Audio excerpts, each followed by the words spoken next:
अस्सलामुअलैकुम रहमतुल्लाहि वबरकातुहू। दोस्तों, आज हम कुवैत की कुछ बड़ी और इम्पोर्टेंट खबरें जो आ रही हैं वो आप लोगों के साथ शेयर करने वाले हैं। जैसा कि आप लोगों को पता है कि कल कुवैत कैबिनेट की मीटिंग हुई है और मीटिंग के दौरान कुछ फैसले जारी किए गए जिसमें कर्फ्यू के हवाले से भी फैसला जारी किया गया है। तो यहाँ पर जो पाबंदियाँ लगाई गई हैं, क्या क्या पाबंदियाँ लगाई गई हैं और किन कामों को करने की परमिशन दी गई है, पूरी डिटेल के साथ आपको बताने वाले हैं। तो बने रहिए वीडियो पर। चलिए फिर वीडियो शुरू करते हैं। सबसे पहले आपको बताते हैं कि कुवैत में जो एंट्री की पाबंदी है लोगों की, उसको अगली नोटिफिकेशन तक सस्पेंड कर दी गई है। यानी कि अगली अपडेट आने तक लोगों की एंट्री अभी कुवैत के अंदर नहीं होगी। सिर्फ डोमेस्टिक वर्कर आ सकते हैं, कुवैती आ सकते हैं, कुवैती के रिश्तेदार आ सकते हैं। बाकी लोगों की एंट्री अभी कुवैत के अंदर नहीं होगी अगली अपडेट आने तक। अगली अपडेट आएगी उसके बाद ही पता चलेगा कि लोगों की एंट्री कब शुरू की जाएगी। आगे बताया गया है कि कर्फ्यू का जो पीरियड है वो शाम 5 बजे से स्टार्ट होगा और सुबह के 5 बजे तक कर्फ्यू जारी रहेगा। और ये 7 मार्च से स्टार्ट हो रहा है और 8 अप्रैल तक ये पाबंदियां लागू रहेंगी।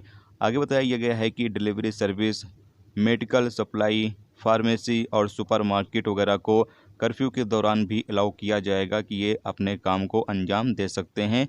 यानी कि अगर आपका कोई काम है, मिसाल के तौर पर अगर आपको खाना मंगवाना है रेस्टोरेंट से या कैफ़े से, तो आप कर्फ्यू के दौरान डिलीवरी सर्विस के ज़रिए मंगा सकते हैं। जबकि अगर आपका कोई काम वकालत से है तो आप वकाले पर जा भी सकते हैं, कोई इसका टेंशन नहीं है। लेकिन कोशिश करें कि जो आपके आसपास में आपके इलाके में वकाले हैं वहां से आप जाकर सामान लें, काफ़ी दूर जाने का रिस्क ना लें। इसके अलावा आगे बताया ये गया है कि जो एसी मेंटेनेंस वगैरह का काम वगैरह करते हैं उन लोगों को भी परमिशन दी जाएगी कर्फ्यू के दौरान जाकर काम करने की।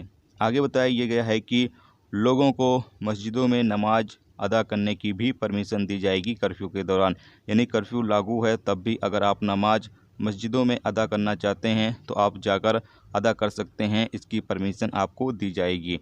आगे बताया ये गया है कि कुवैत में टैक्सी वगैरह चलती हैं, टैक्सी में अब सिर्फ 2 मुसाफिर ही सवार हो सकते हैं, 2 मुसाफिर से ज़्यादा बैठाने की परमिशन नहीं होगी। इसके अलावा आगे बताया ये गया है कि जो पब्लिक प्लेस और पब्लिक पार्क या रिसोर्ट और भी जो इस तरह के कामकाज हैं या इस तरह के जो पब्लिक प्लेस हैं उनको फ़िलहाल अभी बंद कर दिया जाएगा।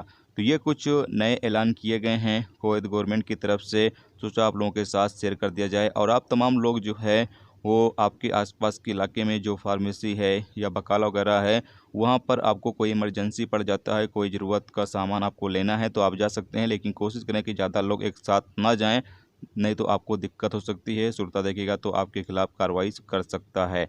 बाकी यहाँ पर आपको बता दें कि कुवैत में अगर आपको खाना वगैरह मंगवाना है तो आप डिलीवरी सर्विस के ज़रिए से मंगवा सकते हैं। आप खुद खाना लाने के लिए नहीं जा सकते हैं, क्योंकि रेस्टोरेंट और कैफ़े वगैरह पर आदमी लोग रहते हैं जो डिलीवरी सर्विस करते हैं, तो आप उनसे मंगवा सकते हैं।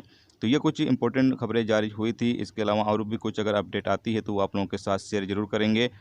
आज की वीडियो में दोस्तों इतना ही। उम्मीद करता हूँ ये वीडियो आपको पसंद आई होगी। पसंद आई लाइक और शेयर जरूर करें। चैनल पर नए हो चैनल को सब्सक्राइब कर लें।